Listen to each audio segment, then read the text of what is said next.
Bienvenue sur des Observeurs. Bonjour la Miss. Bonjour prof. Bonjour Yanis. Bonjour prof.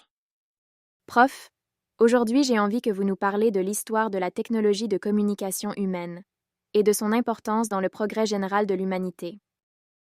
L'histoire de la communication humaine, ou plutôt de la technologie de l'information, est une odyssée fascinante qui débute avec l'invention de l'écriture vers 3200 avant Jésus-Christ, et qui a atteint aujourd'hui, au XXIe siècle, un stade inimaginable il y a à peine 2 siècles.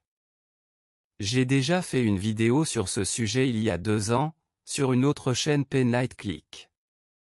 Tu me donnes l'occasion de la rediffuser pour les amis de la chaîne des Observeurs, mais en plusieurs parties.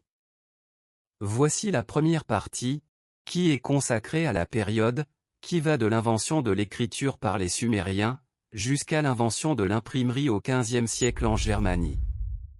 Cette invention a rendu les livres largement disponibles, propageant ainsi la connaissance à une échelle sans précédent, et jetant les bases par la suite de la naissance de l'ère moderne.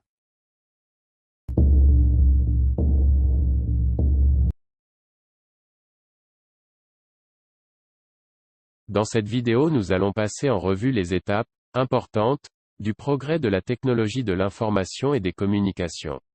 Elles ont rythmé la vie des êtres humains depuis le début de l'histoire jusqu'à nos jours.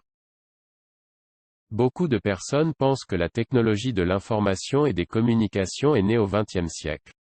En réalité, elle est née dès que les êtres humains ont cherché à communiquer entre eux, à échanger des messages avec des moyens autres que le langage, et à mémoriser l'information sur un support physique, transportable ou non.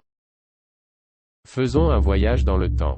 À environ 3300 ans avant Jésus-Christ, chez les Sumériens, on trouve l'invention de l'écriture. Elle donna naissance à la technologie de la communication et de l'information. À son enregistrement sur un support physique, et à son transport dans l'espace, et dans le temps. C'est le début de l'histoire. Cette écriture n'était pas alphabétique à ses débuts. Elle était d'abord logographique, puis syllabique.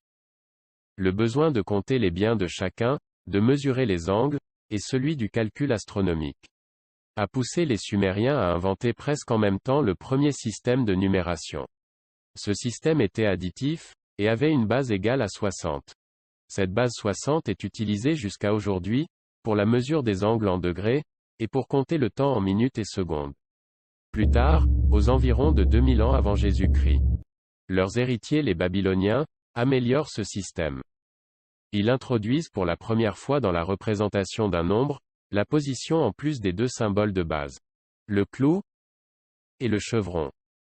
La numération positionnelle était née. Le 0 étant représenté par un espace vide.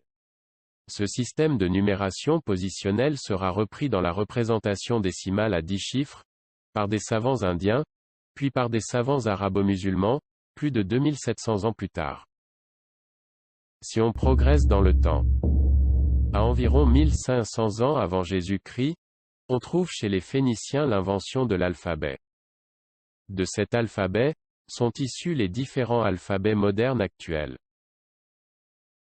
Faisons un saut de 20 siècles en avant, en 1450 après Jésus-Christ, en Germanie.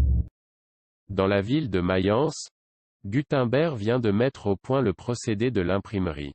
Et ainsi, avec cette invention commença l'ère de la communication de masse. En 1454 on imprima le premier livre, la Bible, dite Bible de Gutenberg. Merci prof. C'est passionnant et très instructif. J'ai hâte de voir la suite, dans la prochaine vidéo. Merci prof. Merci à vous aussi qui nous avez suivis jusqu'au bout. N'oubliez pas de vous abonner à la chaîne, et au revoir à la prochaine vidéo.